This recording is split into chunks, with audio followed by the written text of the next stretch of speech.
1907년 여름, 대한제국 군인들에게 믿기 어려운 명령이 내려왔습니다. 오늘부로 대한제국 군대는 해산한다. 수십 년 동안 나라를 지키기 위해 훈련했던 군인들은 단 한 장의 명령서 앞에서 하루아침에 군복을 벗어야 했습니다. 일본군은 병영을 포위했습니다. 군인들은 하나둘 총을 내려놓기 시작했고 병영 안에는 무거운 침묵만 흘렀습니다. 하지만 모든 사람이 같은 선택을 한 것은 아니었습니다.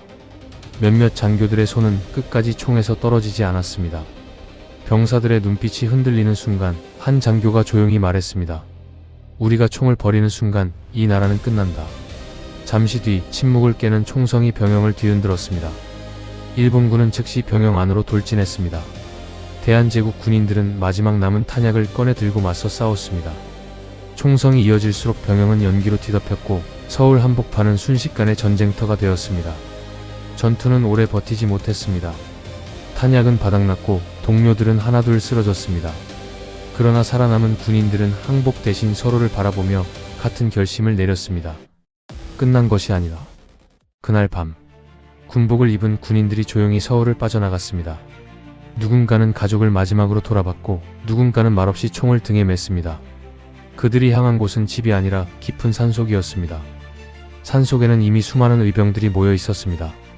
평범한 농민, 사냥꾼, 유생, 그리고 이제는 해산된 군인들까지. 처음에는 서로 낯설었지만 단 하나만은 같았습니다. 나라를 포기하지 않았다는 것. 일본은 군대를 없애면 모든 저항도 끝날 것이라 믿었습니다. 그러나 현실은 정반대였습니다. 사라질 줄 알았던 군대는 오히려 전국으로 흩어졌습니다. 그리고 그 순간부터 대한제국 전역에서 더 거대한 전쟁이 시작됩니다. 산속에서 시작된 총성은 며칠 지나지 않아 곳곳에서 울려 퍼졌습니다. 전국 곳곳의 산과 들에서 의병과 일본군이 맞부딪히기 시작했습니다. 해산된 군인들은 각지의 의병과 힘을 합쳤고 끝난 줄 알았던 전쟁은 이제 전국으로 번져가기 시작했습니다. 해산된 군인들은 더 이상 명령을 기다리지 않았습니다. 말 한마디 없어도 줄은 흐트러지지 않았고 총을 쥔 손은 여전히 군인이었습니다. 산속에서 만난 의병들은 그들의 움직임을 바라보며 조용히 숨을 삼켰습니다. 흩어져 있던 사람들이 처음으로 하나의 군대처럼 움직이기 시작했습니다. 의병장들은 결국 하나의 결정을 내렸습니다. 서울로 간다. 수도를 되찾는다면 아직 나라를 살릴 희망이 남아있다고 믿었습니다. 전국의 의병 부대는 서울을 향해 힘을 모으기 시작했습니다. 대한제국의 마지막 반격이 준비되고 있었습니다. 서울로 향하는 산길마다 일본군이 먼저 기다리고 있었습니다. 앞으로 나아가도 총구, 돌아서도 총구였습니다. 의병들은 서로의 얼굴을 바라봤습니다. 그래도 발걸음을 멈추는 사람은 아무도 없었습니다.